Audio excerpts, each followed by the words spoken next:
Hi guys, and today I'm going to be opening a box of Lightning Overdrive because it is time to duel. And once again, I shall be doing some challenges, which include press-ups. We'll go over that very shortly. So, any Starlight rare equals 100 press-ups. Any non-Starlight rare version of a Starlight is 50 press-ups, except Lana, the light charmer, which is 20, because she's only a super rare, so I should be able to pull her. Now, for the other secret rares, that's how many press-ups they are. Basically all 20 or 30, except Warrock, which is 40, and Diviner, which is 60. Now these ultra rares here, they are 10 press-ups. The rest, they don't equal anything. Now these super rares here, these super rares are 5 press-ups. And if we pull 2 of any super rare, then that is automatically 5 each. If we pull more than 3 or less than 3 of any common, then we have 2 press-ups times how much it was over or under. So if we pull 4, that's 2. If we pull 2, that's 2. 6, that's 4. 1, that's 4. And 2 press-ups for any super rare not pulled, and 10 press-ups for any common not pulled, because we should be able to get every single common. So let's get these bad boys open and see what we've got inside. Okay. Here's for the first pack. Oh, like Ignis starter. They're good now, aren't they? Ah, big PP. Very nice, very nice. Oh yeah. Look at that one. Yep. Ah, very nice one again. And we are back to the front. So just whilst I'm opening these, I'd like to have a little chat with you guys about something. And that is pets, sort of. What I'd like to know is is it okay to have caged pets? What do you guys think? Because my sister, she recently got some new cats, some kittens. And well, she's had cats before, but unfortunately, they met their untimely demise with a car. And so this time she's thinking about these kittens, she won't let them outside. And the purpose will be, it's for their own good. So that way they won't get hit by a car. But then, they'll be like prisoners in many senses of the word, won't they? Because they won't be able to go anywhere. Yes, they won't know any better, but they still desire freedom. And surely it's on them whether or not they can be free. So, what do you guys think about that? Should they be free? Even if it means that they could get hit by a car. I mean, you could translate that a little bit into captive zoo animals. If they're in the wild, many of them will be shot and killed. So, is the zoo protecting them? Or is the zoo just there to keep them so we can look at them? Many of them can't be released into the wild. But those that can, oh yeah, surely they'd be much prefer it in the wild. So what can happen in that situation? Should they be left captive or should they be let go? And I guess you could translate it into humans a little bit. They've got laws there to protect us, but then whose right is it to protect us? Let's talk about seatbelts for a second. Obviously I wear a seatbelt when I'm in a car, when I'm driving. But that's a law there to protect us. Ooh. So shouldn't the onus be on us whether or not we wear a seatbelt? I understand that it should be important to make car companies make them so they come with one. But it's like saying it's for your own good. And you could say it again, that's like the kittens. They're never going to go outside because my sister isn't sure if she wants them to, because they may get hurt. But they don't know that. They just want to be kittens and explore. And I mean, she hasn't fully decided if she's going to let them go outside or not. But surely it'd be better for them to make that decision themselves or take it away from them altogether. So yeah, have you guys got pets? I've got pets, and I like them a lot. They're very lovely animals. I guess another discussion we could have related to that is how many pets should you have? In Switzerland, it's illegal to own 1 guinea pig, and I very much agree with that. But then, again, why is it just guinea pigs? Got a pet dog myself, and she loves people, but would you not like to have a friend that's also a dog? A companion that's her own species? Rather than just us people. I mean, cats, everyone knows cats like being alone, so that's not really an issue with them. But what about a species should you be illegal to own only one of? I mean, guinea pigs surely not the only one. And speaking of guinea pigs and rabbits and small rodents like that, they're often kept in tiny hutches, cages. They can't go anywhere, can they? So that's very unfortunate for them. So if you have a rabbit and it's got like a 2-foot hutch, or a guinea pig in a 1-foot by 1-foot hutch, surely that's just as bad as owning one in the case of guinea pigs. And it reminds me a lot of the rat paradise and also other rat experiments. If you have a single rat in a lab and you give it choice between water and cocaine water, it'll always go for the cocaine water. But if it's a happy rat, lots of friends, lots of roaming around to do, still in a lab obviously because it's a lab experiment, it will only occasionally go for cocaine water because it's got a life, it's got society, and it's got friends, and well, not so it only has cocaine as a little treat. So again, to that, what other animals should it only be illegal to own one of? I mean, guinea pigs, hamsters, gerbils, all sorts of sociable bunnies, even sociable creatures. Ooh, very nice. First secret rare. Leave it there for a bit.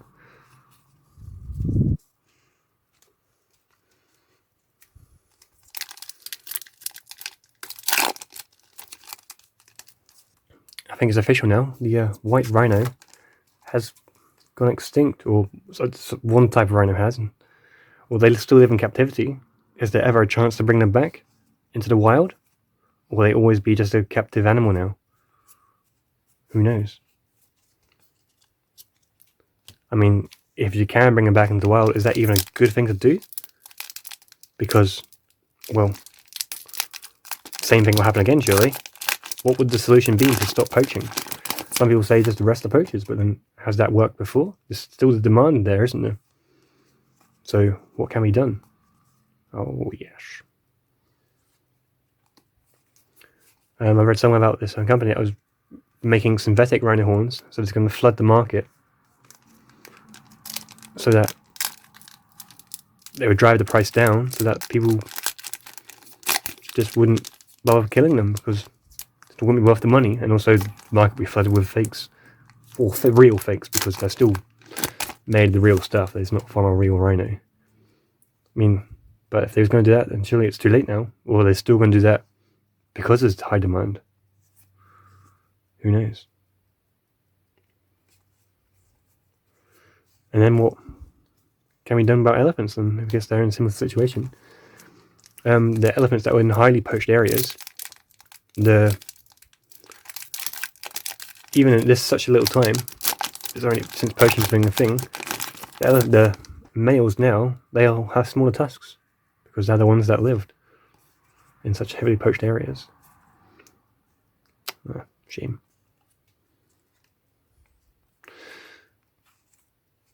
So what can be done in that regard? The world has a lot of problems, and I guess there's not a lot of people know the solutions. That's why I'm just here opening some cardboard, because I don't know the solutions to the world's problems. I guess no one does really, do they? If not, they'd be solved. But then again, it has to be a problem for it to be solved. If not, no one even tries solving it. That may sound a bit backwards. But in the olden days, they used to think that New York City would be overrun with horse poo. Because they said, oh, population is rising, people getting richer, and then cars, so no horse poop in the cities. So some problems change. Some problems get solved. Recently, I think bacteria and whatnot has been I found strains that can actually eat plastic. So that's helping us out. I mean, no one expected that to happen, but people were bioengineering bacteria to do that. But this was naturally found, I believe, because there's so many keeps garbage everywhere. So lucky, or I think it's a lot speedier than expected, but it's still quite handy in a way, isn't it? And then the other problem with the world's ocean trash. Well, what can be done about that? I think this one person saw this as a problem, and he began to develop a solution himself and made a business out of recycling trash from the ocean. And well, that's very good for him and good for the planet, I guess. And hopefully good for the fish too. Luckily with fish and whatnot, they can rebound very easily from population destruction because they have so many eggs. So it's not like a rhino where they might have one every couple of years. They have a 1,000 or a million. Or million, obviously not million, but they have hundreds and hundreds. So you don't need very many to be survived for the population to rebound very, very healthily. But on the opposite scale though, barrier reefs and coral reefs, they're not like that at all. So even if the fish population can rebound, very nice, the habitat can't as much. So that's another problem that needs to be solved by someone, hopefully.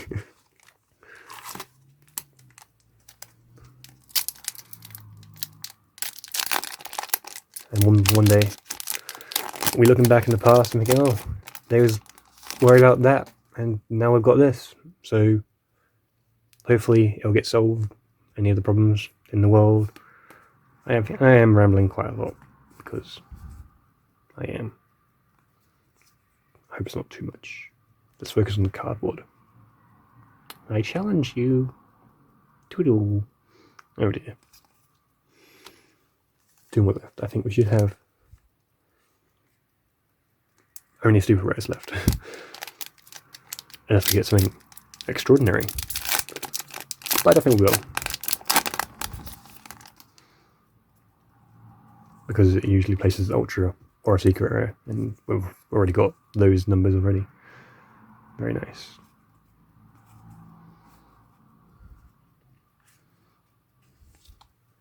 Final pack. What super rare can it be?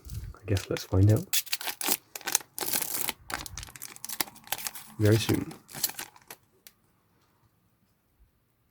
Case Gorge.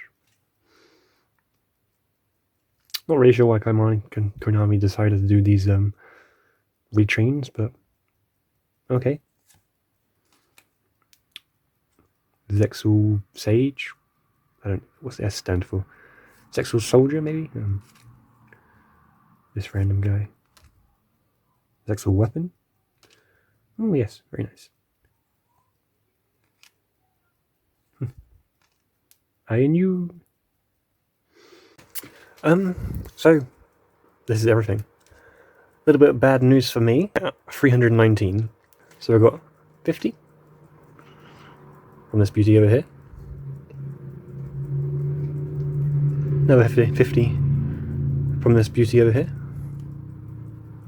And 20 from her. So that's 120 already. And then we've also got 30. And 10. We've got 5, 10, 15, 20, 25, 30, 35, 40, and also additional 15. Luckily these two were nothing. And then luckily we pulled all the commons, but these two here and these two here, there's only 2 of, so that's 4. And then we've got all of these ones as well. 4, 6, 8, 9, 10,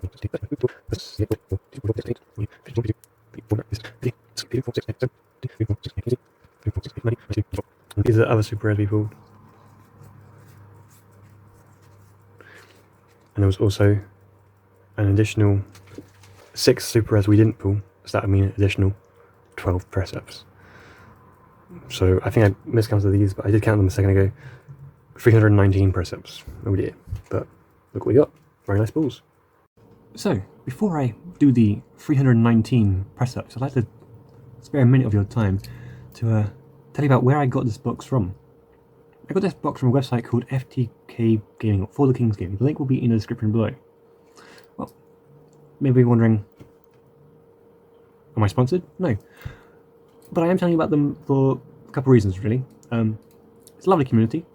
Do lots of remote duels, and two of the owners are streamers. Small business owners, support them if you want. Same price as everyone else. Unless you're a penny pincher, I'm sure you can find it penny cheaper somewhere else. But you can also use codes to get it cheaper as well. For example, DAGS5 makes it 5% cheaper. So yeah, link will be in the description below if you enjoy buying shiny cardboard. Another reason to buy from these guys is because they don't currently sell singles, which means that even though I did not pull a Starlight myself, you might do.